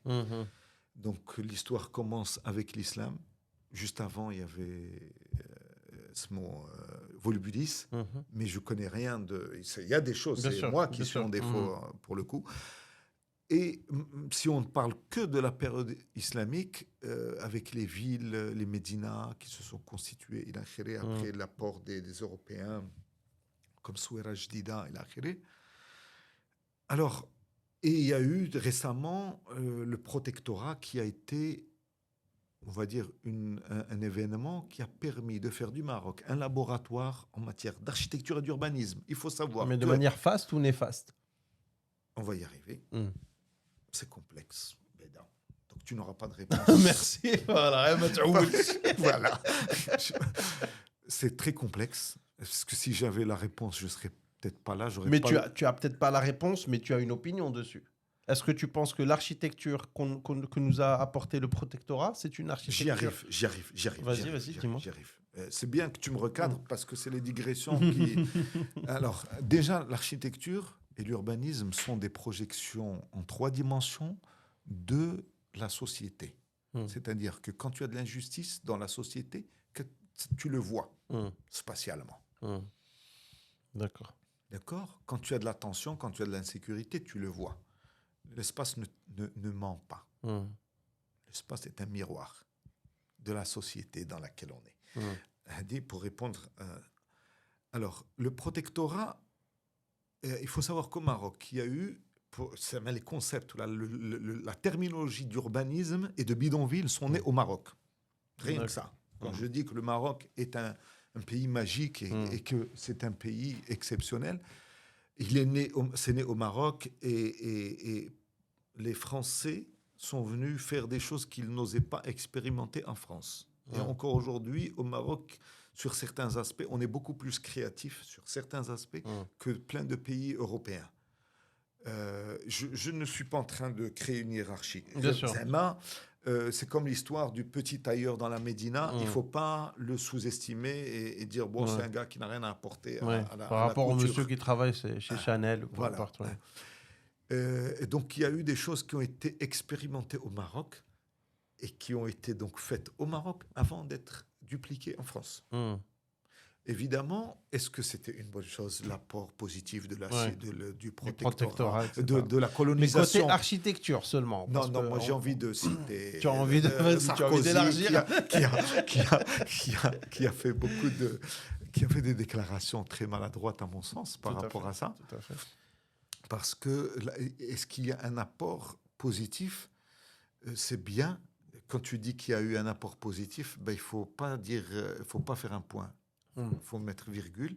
Il faut aussi parler de l'apport négatif. Tout à fait. Et je ne suis pas du tout chauvin, je ne suis sûr, pas manichéen. C'est un constat. C'est un constat et il faut dire que l'homme est un loup pour l'homme. Et je pense que si eux n'étaient pas venus, nous, on y serait allés. D'ailleurs, on y est allé avant. On y est allé, on nous a voilà, et je pense que si l'occasion se présente, on va y aller. Donc, je ne suis pas d'accord, mais c'est comme ça.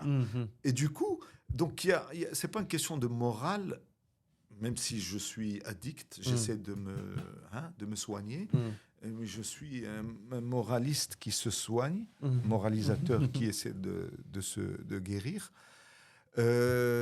Donc, est-ce que c'était bien? Non, ça a eu lieu. Oui, c'est un fait. Voilà. Mais est-ce que cette architecture c'est une architecture riche? Oui, elle est très riche. Mais maintenant, moi j'ai des amis que j'apprécie, que je respecte beaucoup, et d'autres qui ne sont pas mes amis, mais que je respecte beaucoup, et qui font la promotion du patrimoine colonial. S'ils écoutent, si jamais ils entendent ce que je vais dire, j'ai un petit reproche amical à leur faire. Petit bémol. Oui, mais ils ont le mérite de faire ce qu'ils font. Tout à fait. Parce que moi, je ne le fais pas. Je leur dirais...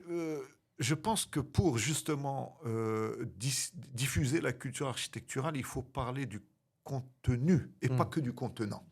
Parce que l'architecture, pour le coup, est le contenant. Et du coup, quand on déshumanise les choses et qu'on dit ouais, c'est de belles façades, de belles proportions, la lumière, la texture, et nanana, on pourrait presque croire, on pourrait presque regretter le départ des Français. Oui. Ouais. Parce qu'on ne voit pas ce qui se cachait derrière. Mm. Le but du jeu, c'est de rendre la chose un peu plus complexe, avec Plus toutes ces nuancé, dimensions, tout à fait. voilà, avec ces dimensions de ségrégation, de hiérarchie entre les civilisations. Et au Maroc, il y a eu des choses très intéressantes parce qu'il y avait des humanistes qui étaient embarqués à leur insu. Dans cette expédition, il y avait des fachos et il y avait aussi des humanistes qui étaient de bonne foi. Et c'est pour ça que c'est intéressant et c'est pour ça que je revendique mon statut de citoyen du monde. Donc je ne juge pas les Français ou les Marocains ou là. Mais quand on a la chance d'avoir été à l'école, d'avoir vu ce que j'ai vu, modestement, on a l'obligation d'être très nuancé. Bien sûr. Pour pouvoir ouvrir des brèches à soi et aux autres et ne pas juger et dire là داكشي المسلمين ولا ديال المغاربه او لا ديال العرب او لا ديال البربر il est magnifique. Non. Et si ça se trouve, moi je suis chinois, enfin j'ai des aïeux chinois et je ne le sais pas et c'est pas important tout de suite, je suis là et non.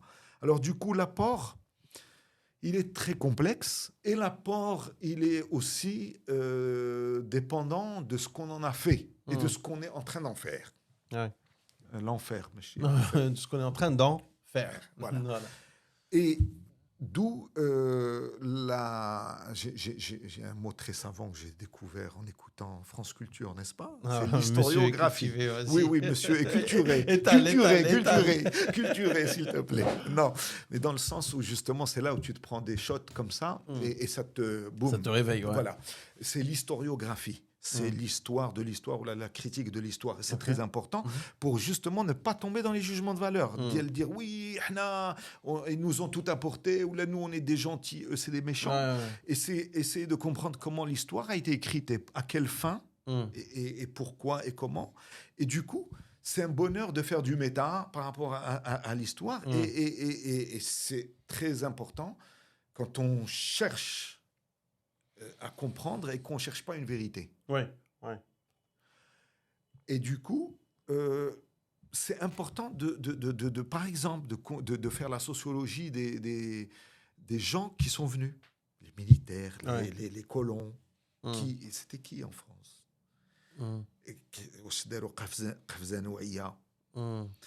Est-ce qu'ils étaient... Pourquoi certains étaient racistes? Pourquoi d'autres se sont intégrés? Pourquoi certains sont restés après? Donc c'est très complexe. Et donc c'est tellement complexe et riche, et on va, pour que je puisse fermer Hachi, je pense qu'il faut, c'est bien d'être de prendre un aspect. Par exemple, un aspect, c'est la collaboration avec les Italiens, les artisans italiens, les Espagnols, les Portugais, comment la symbiose s'est faite avec les Ma'alimin, le Mgharba. Et tu prends un truc et tu travailles dessus. Et il y a des gens qui font des choses magnifiques et qui vont te faire un topo sur les portails d'immeubles, comment ils ont été faits, parce qu'à un moment donné, il y avait une pénurie de tel ou tel matériau. Donc c'est très fin, c'est magnifique.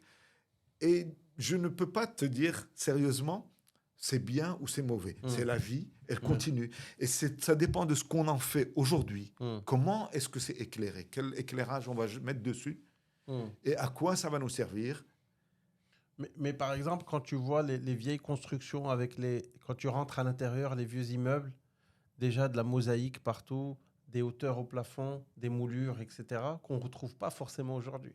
Oui, mais c'est comme l'histoire des bacheliers qui savaient écrire à la plume et qui avaient un niveau, même pas les bacheliers, les détenteurs du certificat d'études étaient meilleurs en vocabulaire, en orthographe, en géographie, en tout ça. C'était qualitatif. Élitiste. C'est comme les architectes, les donc il faut être conscient que l'orfèvrerie ou l'exigence de qualité n'a pas disparu. Il y a une sorte de démocratisation et fatalement, probablement, que c'est un dégât collatéral qu'il y ait une perte de finesse, où il y a une perte c'est comme De raffinement. de on va dire. raffinement et de choses et de soins. C'est la médecine de guerre et la médecine esthétique et la chirurgie esthétique. On ne parle pas de la même chose. Tout on à est fait. bien d'accord. Tout à fait. Alors, donc... Est-ce que tu regrettes un peu cette attention aux détails? Chaque immeuble était construit Je ne peux pas le regretter parce que je sais que les artisans qui ont travaillé là-dessus, ils allaient dormir dans un bidonville. C'est vrai. C'est pas faux. Il faut être... Mais le résultat, mis à part le résultat, c'est là où je suis désolé, je suis hypersensible. J'essaie de me soigner, Bien mais sûr. je n'arrive pas à faire abstraction et à déshumaniser les choses et à dire ouais, c'est beau. À déconnecter l'un de l'autre. C'est beau, voilà. Oui. C'est pas, je n'y arrive pas. Non, je comprends. Un champ de coton, quand tu sais que c'est des esclaves qui ont bossé dessus, tu peux pas dire il est beau ce champ de coton, ça fait du coton de ça bonne peut qualité, révéler etc. d'une psychopathologie qui peut... Mais donc la valeur intrinsèque de ces immeubles... La valeur, je ne la discute pas, elle est là. Magnifique. Comparé aux immeubles modernes... Mais moderne, c'est de la quantité. Oui, c'est de la production de masse. Là, quand tu arrives et que tu as une supériorité en tant que civilisation qui est envahie, ou là en tant que société, ou là le pays qui est envahi, et que tu as le foncier, la matière première, la main-d'œuvre, le pouvoir de faire la pluie et le beau temps, encore heureux. Bien sûr. Hein? Maintenant, je ne crie... C'est nuancé. Bien sûr, non, je comprends tout à fait ce que tu veux dire. Moi, personnellement, je trouve regrettable les nouvelles constructions où on va faire beaucoup du fonctionnel, mais on va prêter moins attention aux détails. Oui, mais je suis désolé, je vais me permettre pas de te juger, mais d'attirer ton attention sur une chose. Mais je vais faire une petite boutade. Vas-y, je t'en prie. Gallo, tu sais, aujourd'hui, même la nostalgie, c'est plus ce que c'était. Il faut se méfier de la nostalgie. La nostalgie, elle peut révéler un rapport, on va dire, inconfortable à certaines choses de la vie. Je suis nostalgique, bien évidemment, et ça me prend. Sur certaines radios, quand ils parlent des trucs, je me dis, waouh, quand je vais manger à Yum Yum, tellement. Maintenant... Le proprio, il est mort il n'y a pas longtemps. Oui. D'ailleurs, par exemple, si on parle de patrimoine, pour moi, ça, c'est un patrimoine. C'est un patrimoine. Pourtant, l'endroit, il ne paye pas de mine. Oui, et je, en tant qu'architecte, d'ailleurs, ils ont plaqué du marbre, je suis contre, enfin, de la partie, et je défendrais s'il y avait un bâtiment, un établissement, et d'ailleurs, pas que, parce que s'il y a du patrimoine immatériel, c'est le savoir-faire, c'est les chemises jaunes des gars, avec leur toque et tout ça, et le cornichon gros comme une hada, et tout ça, c'est du patrimoine. Il faut conserver, il faut protéger. Et je n'ai pas envie de visiter le snack avec juste les murs, il faut qu'il y ait de la vie dedans. Donc l'architecture, pour moi, c'est le prolongement, enfin la vie, et c'est l'architecture est le prolongement de la vie, ou la vie est le prolongement de l'architecture. Et je ne peux pas mettre une ligne de démarcation, venons voir le musée... comme ça, avec une dimension froide et déshumanisée. Donc, la nostalgie, il faut se poser la question de pourquoi est-ce que je suis nostalgique, et la réponse est souvent salutaire. Vas-y. Je n'ai pas la prétention mais je pense que, parce que peut-être la question est mal posée, dans le sens où aujourd'hui, moi, ce que je trouve formidable, c'est qu'il y a une prise de conscience. Et le fait que toi, tu regrettes ça, et que d'autres regrettent ça, et qu'il y ait des associations, et qu'il y ait de la bonne volonté, et que les pouvoirs publics, bon an, mal an, font des choses pour préserver ce patrimoine. Et qu'il y a eu des photos, il y a eu des films, il y a eu des choses comme ça.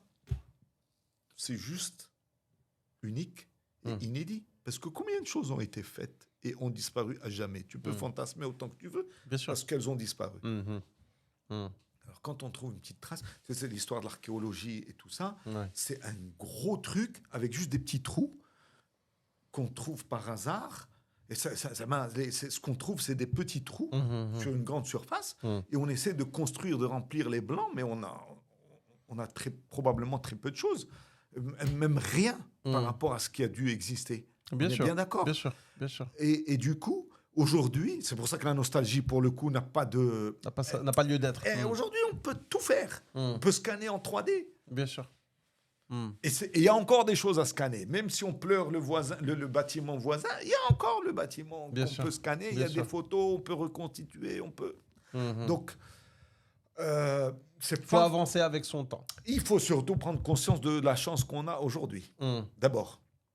Et la chance d'avoir eu des gens, des explorateurs, des espions qui sont venus, qui ont relevé des choses, qui ont dessiné des trucs, qui préparaient le terrain pour Hadda. Donc c'est toujours complexe. Hein. Le bien et le mal cohabitent allègrement. Il faut juste l'accepter. Ouais.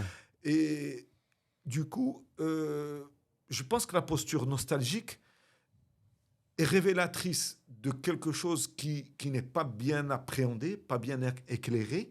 Ça veut dire qu'il y a un sentiment... je dirais favorable, un intérêt pour quelque chose. Donc, c'est pas positif, condamnable. Voilà. Mais que parce que le risque de la nostalgie, c'est des gens qui vont chercher à figer et à enlever tout ce qui n'est pas toute évolution authentique et tout ça. Et du coup, c'est aussi un travers. Bien sûr. Bien sûr. On s'accroche ça nous empêche d'avancer, en fait. Une autre formule. Vas-y. une tradition est une modernité, a été une modernité à un moment ou à un autre. Bien sûr, tout à fait. Tout à fait. Donc, ce qu'on dit, une autre formule que je partageais beaucoup avec mes étudiants. Tu l'as oublié. Non. Je marque un temps parce que justement... pardon, je t'ai coupé dans ton... On l'a refait. Je marque un temps parce que c'est quelque chose qu'on ne réalise pas.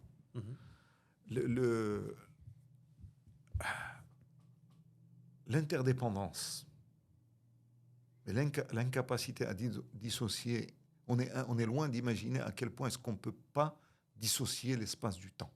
Le temps, c'est de l'espace. Bon, il y a des petits malins qui vont dire « Ah, c'est pas vrai, c'est du n'importe quoi, qu'est-ce qu'il a fumé, tout ça ?» Non, j'ai rien fumé. L'espace, c'est du temps. Pourquoi ? On est dans un studio ici. Ce studio n'a de vrai sens que parce qu'on y est et qu'on est en train de passer du temps. Son statut, son âme, si tant est qu'il puisse y en avoir une, et je suis sûr qu'il y en a une, il y en aura une. C'est par le temps qu'on y passe, par les choses, les situations habitantes, entre guillemets, qui s'y déroulent. Bien sûr. Et donc c'est du temps, fatalement. L'espace tout seul n'existe pas. Oui, mais après, tu sais, c'est comme quand on dit les choses n'ont de valeur que ce qu'on veut bien leur donner. C'est-à-dire, quelqu'un peut vraiment apprécier un genre d'art, un genre d'architecture, d'immeuble, on va dire haussmannien, etc. Mais pour quelqu'un d'autre, un immeuble plus moderne, avec des espaces ouverts, maintenant on cherche à démolir un peu les cloisons, c'est vraiment la mode d'ouvrir les espaces au maximum. Qui a tort, qui a raison, personne n'a tort, personne n'a raison. Chacun a ses préférences. Est-ce qu'on a besoin d'avoir forcément raison à 100% ou à tort à 100% ? Déjà, je pose une question. Je suis d'accord. Bien sûr ça, que non. c'est le premier truc. Deuxième truc, moi je t'ai dit, tragique, la vie, machin. La vie, tragique, le machin, tout ça. Et donc on est là, on s'amuse. Et quand on s'amuse, il faut le faire sérieusement. Ouais. Et du coup, c'est paradoxal, mais je trouve que ça fonctionne bien. Il faut s'amuser sérieusement. Tout à fait. Et du coup, l'éducation permet à un gars comme moi d'être tout le temps en nuance. Ouais. Qu'est-ce que tu penses de la ligne, la Line City, je ne sais plus comment ils l'ont appelé. Beaucoup de gens ont critiqué ça comme étant un projet fou qui n'était pas nécessaire. Ils ont beaucoup d'espace. C'est comme The Palm, tu sais, ils avaient énormément d'espace en terre. Ils ont décidé de le faire en pleine mer pour montrer la prouesse, etc., etc. C'est pas la même chose. C'est pas la même chose. C'est pas du tout. C'est pas de la frime. Non. Attends, c'est un contexte différent, ouais. je pense. Ouais. Je n'ai pas de recherche. Je sais pas. Bien sûr, de recherche particulière dans ce sens, mais a priori, c'est pas du tout la même chose. Pour le coup, les palmes, c'est de la frime, à mon sens. D'accord. Et la ligne, non. Qu'est-ce que tu en penses ? Je vais dire la ligne parce qu'il y a une idée de chercher on est face à des défis, et des défis tellement importants qu'ils engagent la survie quand même de l'humain sur Terre. Pas de la vie, de l'humain sur Terre. On commet toujours l'erreur peut-être de dire la vie. Non, la vie, elle va continuer. Il y aura des cafards, C'est des juste requins, nous, on va se casser. des crocodiles, Tout à des fait. tortues. Des bactéries. Voilà, il y en aura. Ouais. Mais l'humain est menacé. Et il est menacé par l'humain. Mm. C'est assez rigolo comme truc. Alors, ce qui est intéressant, c'est que, a priori, c'est pour pouvoir optimiser un certain nombre de choses et créer un microclimat dans un environnement hostile. Et plus ça va aller, plus il y aura d'environnements hostiles. Tout le monde ne pourra pas aller vivre en Suisse. Je pense pas. Et du coup, j'y vois l'espoir d'un miracle comme l'être humain a su en faire pour pouvoir justement continuer à vivre dans un environnement hostile. Maintenant, évidemment, c'est comme les paris. Certains vont dire oui, ça va être un flop. D'autres vont dire non. Mais je pense que même en cas de flop, ça aura le mérite de servir d'expérience pour dire ça, il ne faut plus tenter ce genre de truc. Essayons autre chose. Mais en tout cas, rester les bras croisés et continuer à faire comme on a toujours fait, par contre, là, c'est sûr que le résultat est connu d'avance. Mais est-ce que ce n'est pas juste pour montrer une prouesse technique, regardez ce qu'on arrive à faire? Oui. La complexité est une bonne chose. Je prends ce qui m'arrange. Il n'y a pas que ça. Parce qu'ils auraient pu montrer autrement. Oui. Il y a plein de manières de montrer et d'être totalement stupide. Comme l'histoire des palmiers, par exemple. Parce que l'histoire des palmiers, pour le coup, c'est très stupide. Pourquoi ? Parce que les palmiers, il faut monter dans un avion pour les voir. C'est ça. Mais dans la vie de tous les jours, tu vas rien voir. C'est ça. J'y avais même pas pensé, en fait. Donc, le gars qui a vendu le truc, il est fort. C'est une arnaque. Et les gars, ils ne l'ont pas vu venir. Non, c'est sûr. Mais d'ailleurs, c'est un petit flop. Ça marche pas de ouf. Le gars, il a juste vendu. C'est pas un flop. C'est pas un flop pour tout le monde. Pour lui, c'est pas un flop du tout. Tu comprends ? Donc, du coup, c'est pour ça l'histoire du bon architecte avec le bon client. C'est important. C'est une combinaison des deux. Là il a trouvé... Et ça a bien cliqué. Là, le gars, il voulait... Enfin, je ne sais même pas qui c'est qui a fait ce plan. Mais bon, j'espère que je n'aurai pas un procès. Non, mais il a trouvé le bon pigeon. Oui. Et moi, j'aimerais bien avoir un procès. Tiens, on va dire du mal. Écoute, crois-moi, on va avoir 30 vues. Mais on va tenter notre chance. Ça nous fera une bonne pub. Voilà. On va faire le buzz dessus. Du coup, vendre le plan du palmier que personne ne va voir, à part les pilotes, pour se repérer. Et Dak Pesquet qui fait le tour. Qui fait le tour de l'espace, etc. À part ça. Ou l'Imarati qui vient d'envoyer une photo satellite de Hadin. J'ai vu. Donc lui, il va dire c'est chez moi, il va filmer dans l'espace. Tu vois ça? C'est moi. C'est moi, voilà. T'as vu? Alors on se calme. Passe-moi l'eau. Voilà. Fais-moi un petit café. Sinon, là, pour le coup, c'est un vrai flop. Ouais. Intéressant. Dernière question. Conspirationniste un petit peu, pour finir ce joli entrevue. Les pyramides, c'est quoi ta théorie sur les pyramides? Comment on a construit ces pyramides? Je t'ai déjà répondu tout à l'heure, mais je vais la ressortir. Vas-y, réchauffe-moi ce plat. L'histoire de la grande surface. Tu sais qu'il y a des théories de fou. Les gens disent des aliens, les gens disent ils avaient une technologie avec des ondes, etc., mais ils l'ont oublié, comme quoi, regarde, l'homme peut oublier une technologie qu'il a créée. Est-ce qu'on pourrait est-ce qu'on pourrait construire une pyramide aujourd'hui? La même. Vas-y. Parce que c'est ce que je t'ai dit tout à l'heure en te disant que l'histoire et l'archéologie, c'est juste des petits trous d'épingles sur une grande nappe. Et elle est trouée à hauteur de même pas 1% peut-être. Et du coup, nous, on essaie de reconstituer, tu sais, entre les éléments qu'on a.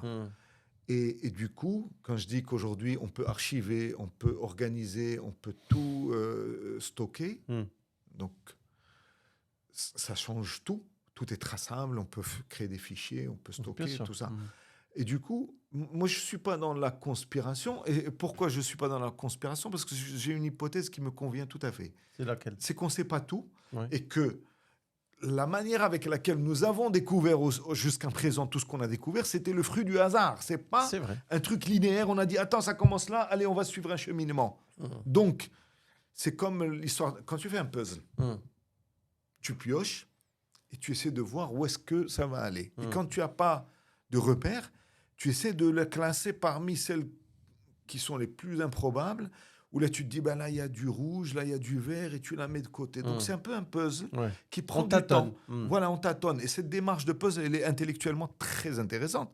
Et donc, pour moi, c'est un puzzle. Et pourquoi est-ce qu'on voudrait tout de suite soit donner une explication rationnelle, soit aller dans l'irrationnel le plus fou? Et pourquoi pas des aliens? J'ai rien contre. Mais je ne cherche pas à l'affirmer. Pourquoi est-ce qu'on a cette tendance? Toi, tu es content à dire on ne sait pas. Tu es satisfait de cette réponse. Pour le moment, on ne sait pas exactement. Mais virgule, point. Vas-y, virgule quoi? Virgule, pourquoi est-ce qu'on ne mettrait pas plus de trous dans cette nappe pour essayer de remplir les blancs et essayer de comprendre en toute humilité? Mais déjà, si tu poses déjà... Qu'est-ce qui se passe? On pose déjà le résultat, où on essaie de le justifier, de trouver un raisonnement qui va nous amener vers la chose qu'on a déjà préétablie. Là, c'est sûr.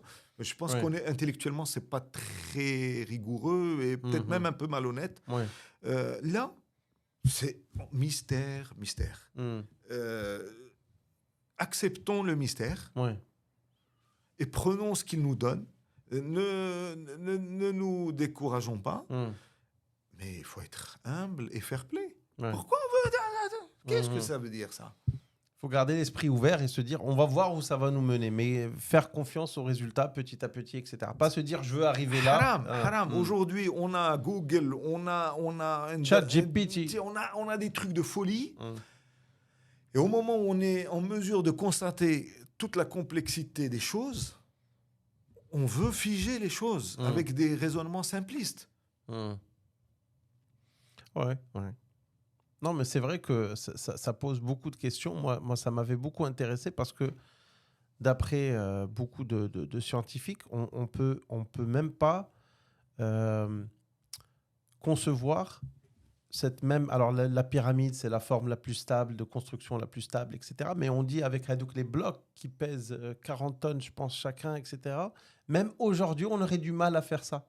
Et comment eux ont fait ça? Alors, certains ont dit oui, avec de l'eau, etc., etc. Mais je trouve ça intéressant. Le mystère est intéressant. Il y a un problème, c'est qu'il y a une différence. Et c'est ça, l'humilité dont je parlais tout à l'heure. Elle vient aussi avec l'âge et l'expérience et... avec des choses qui ne sont pas forcément recherchées au départ. Mais zman terbek. Et pour le coup, je le revendique.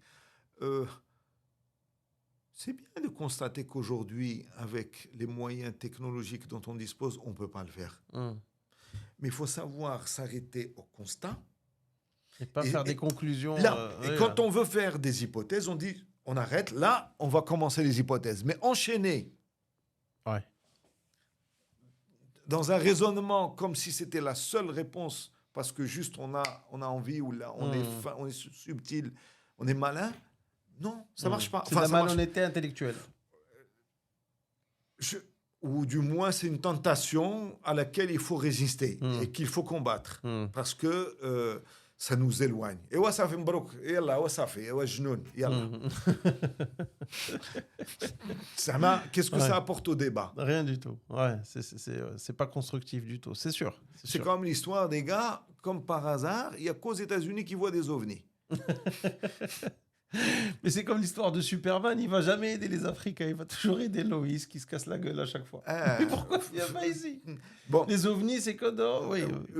Je pense qu'il faut être, comment dire, ouvert et prudent et humble parce que c'est ChatGPT que je connais pas, que j'en entends parler, ça m'effraie. Je n'ai pas encore pris mon courage à deux mains pour le tester, mais je comprends plus ou moins de quoi il s'agit. Khlina rêve Google. Mais avant, quand tu détenais un bouquin dans lequel il y avait le truc, J'étais le roi du village, j'étais Ouais. le roi, Zama, c'était... Et aujourd'hui, il faut juste comprendre que tu dois avoir le bon lien pour trouver, trier et sortir la bonne information. Parce que le problème, c'est l'opulence. C'est ça. C'est assez rigolo. Faire Déjà, le tri. c'est déjà rigolo de savoir que, d'abord, surtout pas pour les générations d'abord qui viennent de naître, pour eux c'est évident. Mais pour ceux qui allaient dans les bibliothèques, et moi j'ai fait des fois, j'ai dû faire des kilomètres pour aller dans des bibliothèques où il y avait des ouvrages et je faisais des photocopies et tout ça. Donc c'est la préhistoire pratiquement. Ouais. Mais c'est aussi un charme fou qu'on n'a pas maintenant. Maintenant, on a, Tu es on a accès. nostalgique, Non, j'aime. mais écoute, on a un accès à l'information qui est énorme. Par contre, les connaissances n'ont pas connu la même croissance. Non, tu as tort. On a accès à beaucoup d'informations, mais on a encore des gens. Non, je suis désolé de te dire que tu as tort. Tu as tort parce que ce que tu ressens, oui, mais l'explication, elle est différente. Parce qu'aujourd'hui, j'ai rencontré des enfants qui sont dans le milieu rural, qui vont dans une école et ils sont obligés de traverser 5 km à pied, qu'il vente, qu'il neige, qu'il pleuve. Ça use les souliers apparemment. Uh-huh. Donc c'est ça le truc. Mais ce qui est génial, c'est qu'ils ont la connexion et que tu es en Inglésie. Oui, ça c'est vrai. Ça c'est vrai. Et donc, c'est pour ça que je me permets de te faire un peu du rentre dedans, parce que tu as compris. Et certaines personnes en ville ont eu accès à Internet tout le temps et ils sont toujours de cul. C'est le verre à moitié vide ou à moitié plein. Moi, je préfère regarder ceux qui n'avaient pas cette opportunité et qui l'ont saisie. Ouais, c'est tout. Je veux dire, c'est ce que tu dis est vrai, mais c'est pour ça que j'ai dit que c'est plus l'interprétation. Et évidemment, si on voit, parce que je pense qu'aussi la disponibilité fait que. Maintenant, aujourd'hui, j'ai plein de films que j'ai envie de regarder. Ça fait des années. Je sais qu'ils sont disponibles, donc je suis moins enclin à. C'est vrai, c'est vrai. Il y a moins d'excitation. Donc, il y a Zama. Je suis d'accord. Moi, je dis juste que ça ne croit pas à la même. La courbe n'est pas aussi exponentielle. C'est ta représentation qui est le fruit de schéma et qui fait que tu dis que voilà, ça a fonctionné. Ou là, on m'a dit que ça fonctionnait comme ça devrait fonctionner comme ça. Et pourquoi ça ne fonctionne pas comme ça? Parce que ce qui se passe aujourd'hui, c'est que par exemple, nous, en tant qu'architectes, ou là, un médecin, ou là, un avocat, et on a intérêt à faire gaffe. Parce qu'il y a des malins, ce qui c'est tout à fait légitime. Qui nous challenge tout le temps. Et quand tu dis ça, ils rentrent, il va vérifier, il check, il regarde, il compare et tout ça. Donc, c'est pas le rapport idyllique ou la romantique que tu as aux choses, ta représentation des choses. Mais c'est pas vrai que les gens ne profitent pas. Parce que quand j'entends des conversations dans des cafés où les gens balancent des données comme ça, juste un peu folles, je me dis, mais c'est très simple. L'un de vous sort son téléphone et vérifie ce qu'il va dire ou vérifie ce que l'autre dit. Là, non, même ça, c'est pas vrai. Attention. Ça, c'est super simple. Non, même ça, c'est pas vrai. Ce que tu dis, sort son téléphone, parce qu'il y a le problème de la source aujourd'hui. Oui, mais il y a des sources où on peut plus ou moins dire que c'est des sources. Je sais, je fais exprès pour t'embêter. Mais vas-y. Là, pourquoi je t'embête là-dessus? Parce que depuis tout à l'heure, ce que j'essayais de dire par rapport à ce que m'a apporté le métier et l'exercice du métier, c'est vraiment pas de l'esprit contradictoire, mais plus vraiment la nuance et la prudence dans tout ça mène les liens logiques qui nous semblent évidents. C'est se méfier de l'évidence. Oui, tout à fait. C'est pas de la paranoïa, c'est non, de la se méfier rigueur. de l'abondance aussi.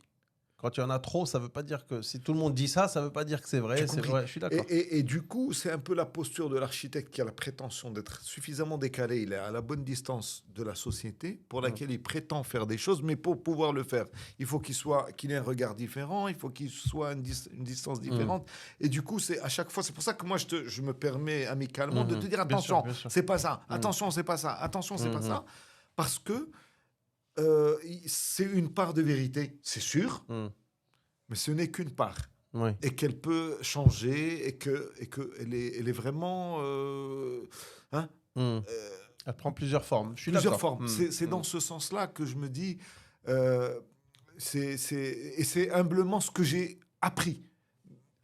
mais je comprends. C'est la seule chose que je peux revendiquer et dont je suis réellement fier par rapport à mon travail. C'est cette espèce de prudence. Le reste, je le laisserai à mes clients, éventuellement, ou là, à une revue, comme on a vu, comme je t'en ai parlé, de témoigner, d'accepter ou de ne pas accepter. De juger quelque part. Mais par contre, ça, c'est intrinsèque. Mon intime conviction. Parce que ça a changé ma façon de faire.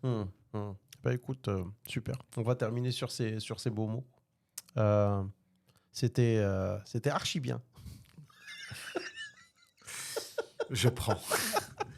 Magnifique. Écoute, ça reste entre nous. Merci beaucoup en tout cas d'être passé. J'espère que tu as pris autant de plaisir que moi. Moi, on aurait pu aller encore plusieurs heures, mais on a le matériel qui commence à clignoter de partout. Donc, je pense qu'on va s'arrêter là. Mais merci beaucoup de ta venue et de ta confiance. Et on continuera cette discussion off les prochains jours, les prochaines rencontres. Moi, j'ai pris énormément de plaisir à échanger avec toi.